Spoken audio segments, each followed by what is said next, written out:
Bagi agama Yahudi yang disalib adalah Nabi Isa, karena telah menyebarkan kesesatan. Bagi agama Kristen yang disalib adalah Nabi Isa dalam rangka menebus dosa semua manusia. Dan bagi kita, yang disalib bukanlah Isa ibnu Maryam, melainkan orang yang diserupakan wajahnya oleh Allah Subhanahu wa Ta'ala. Assalamualaikum warahmatullahi wabarakatuh, sobat beriman yang dimuliakan Allah. Semoga kita selalu dalam keadaan sehat walafiat. Bantu channel ini terus berkembang dengan cara like, komen, subscribe. Semoga sahabat sekalian dimudahkan rezekinya. Amin ya robbal alamin. Ini adalah kisah tentang seorang nabi yang dianggap anak Tuhan oleh agama lain. Sementara itu Isa adalah putra seorang wanita solehah bernama Maryam. Di sini kita akan membahas tentang peristiwa penyaliban Nabi Isa atas perintah dari seorang raja zalim bernama Herodes. Dan mohon maaf untuk penonton selain yang beragama Islam, dipersilahkan untuk skip video ini. Karena di sini kita akan mengisahkan Isa ibnu Maryam dalam sudut pandang Islam. Nabi Isa alaihissalam lahir di Bethlehem, Palestina. Beliau lahir dari rahim seorang wanita perawan yang suci bernama Maryam binti Imron. Tentunya ini bukan hal yang mustahil untuk Allah Subhanahu wa Ta'ala. Seorang anak bisa dilahirkan tanpa adanya persetubuhan. Bayangkan saja teman-teman, bahkan Nabi Adam dan Hawa pun tidak memiliki orang tua. Keduanya tidak dilahirkan dari rahim seperti manusia pada umumnya. Semuanya mudah untuk Allah Subhanahu wa Ta'ala atas kehendaknya. Di dalam masa kenabiannya, Nabi Isa ditentang keras oleh kaum Yahudi ketika itu, karena Yahudi menganggap ajaran Nabi Isa ini menyimpang. Bahkan dewan-dewan tertinggi ketika itu pun menentangnya. Di tengah-tengah penentangan oleh kaum Yahudi terhadap Isa ibnu Maryam, ternyata ada 12 orang murid Nabi Isa yang setia kepadanya. Di dalam Al-Quran surat As-Saff ayat ke-14, mereka ini disebut dengan Hawariyun atau Hawarin. Sobat beriman yang dimuliakan Allah. Nah, pada suatu hari atas perintah Raja Herodes dan para pendeta Sanhedrin ketika itu, mereka berniat untuk membunuh Nabi Isa. Lalu Nabi Isa pun mengetahui kabar itu, bahwasanya orang-orang Yahudi tengah mencarinya dan berniat untuk membunuhnya. Karena hal itu, Nabi Isa dan para muridnya bersembunyi di suatu tempat. Lalu salah seorang murid Isa yang bernama Yudas Iskariot suatu hari pergi menghadap Raja Herodes. Yudas hendak menukar Isa dengan sejumlah uang 30 sekel. Dikisahkan bahwasanya Yudas ini menawarkan kepada sang raja, kalau dia mau tahu di mana Isa bersembunyi, Yudas akan memberitahukan, asalkan sang raja mau memberinya sejumlah uang. Akhirnya, Raja Herodes pun menyetujuinya. Kemudian berangkatlah mereka dengan dituntun Yudas menuju tempat persembunyian Nabi Isa. Maka setelah sampai di lokasi, ternyata Nabi Isa tidak ada, karena Allah Subhanahu wa Ta'ala telah mengangkat Isa ke langit secara utuh. Secara utuh di sini maksudnya adalah ruh dan fisiknya.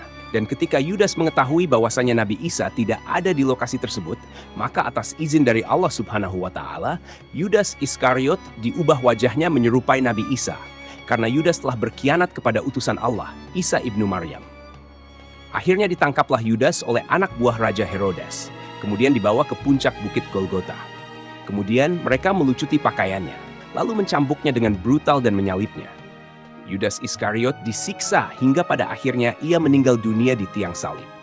Awalnya Yudas hendak buat makar, tapi Allah Subhanahu wa Ta'ala adalah sebaik-baiknya pembuat makar. Ini namanya senjata makan tuan. Rencananya Yudas mau mencelakai Isa. Malahan dia yang dibunuh Herodes karena wajahnya diserupakan Isa oleh Allah Subhanahu wa Ta'ala. Padahal Isa ibnu Maryam telah diangkat Allah ke langit sebelum rombongan Yudas dan Herodes tiba di lokasi. Sebagaimana firman Allah Subhanahu wa Ta'ala, mereka telah merancang tipu muslihat dan Allah juga membuat tipu muslihat terhadap mereka. Sedangkan Allah adalah sebaik-sebaiknya perancang tipu muslihat.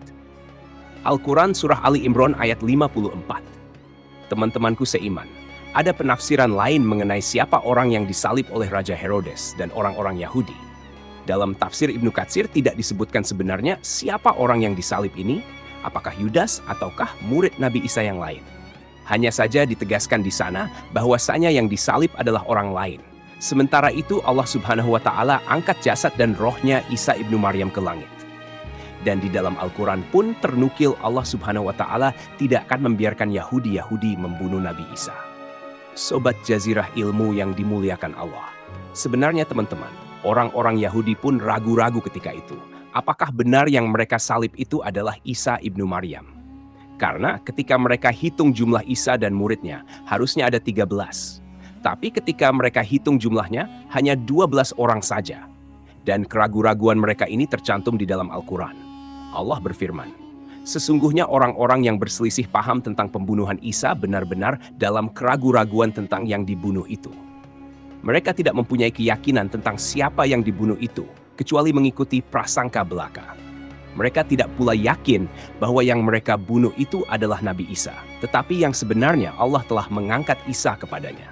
Dan adalah Allah Maha Perkasa lagi Maha Bijaksana.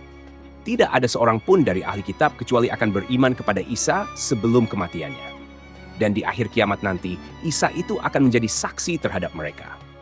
Al-Quran Surat An-Nisa ayat ke-157 sampai 159. Hingga kini, Nabi Allah Isa masih hidup dan tengah berada di atas langit sana. Kita sebagai umat muslim wajib mempercayai bahwasanya Isa ibnu Maryam tidak pernah mati di tiang salib. Dan ketika dunia tengah berada dalam fase-fase kiamat, Allah Subhanahu wa Ta'ala turunkan Nabi Isa di menara putih sebelah timur kota Damaskus dengan memakai 2 potong baju yang dicelup zafaron dan wars, dengan meletakkan kedua tangan-tangannya di atas sayap-sayap 2 malaikat. Jika dia menundukkan kepalanya akan menetes, jika dia mengangkatnya turunlah air seperti mutiara. Maka tidak ada seorang kafir pun yang mencium aroma napasnya, kecuali dia orang kafir itu pasti mati. Dan napasnya Nabi Isa tercium dari jarak sejauh pandangannya. Isa mencari Dajjal hingga menemuinya di pintu Lut lalu membunuhnya. Setelah itu, Isa ibnu Maryam mendatangi suatu kaum yang dijaga oleh Allah dari Dajjal. Ia mengusap wajah-wajah mereka dan menceritakan tingkatan-tingkatan mereka di surga. Ibnu Katsir dalam kitabnya Kisah Sul Anbiya menuturkan Nabi Isa alaihi salam akan turun di sebuah menara berwarna putih yang terletak di kota Damaskus.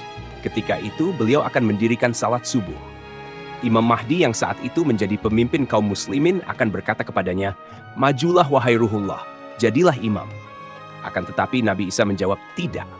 Di antara kalian ada pemimpin-pemimpin yang telah dimuliakan oleh Allah dalam umat ini." Kisah ini berdasarkan hadits riwayat Muslim dan Ahmad. Hal itu mengisyaratkan Nabi Isa alaihissalam saat itu bukanlah sebagai nabi, sebab Rasulullah Muhammad SAW adalah nabi dan rasul yang terakhir. Tak ada utusan Allah Subhanahu wa Ta'ala setelah beliau SAW. Adapun Nabi Isa alaihissalam akan tampil di tengah kaum muslimin waktu itu juga sebagai pengikut risalah Muhammad SAW. Syariat yang akan dipakainya ialah berdasarkan Al-Quran dan Sunnah. Wallahu alam bisawab.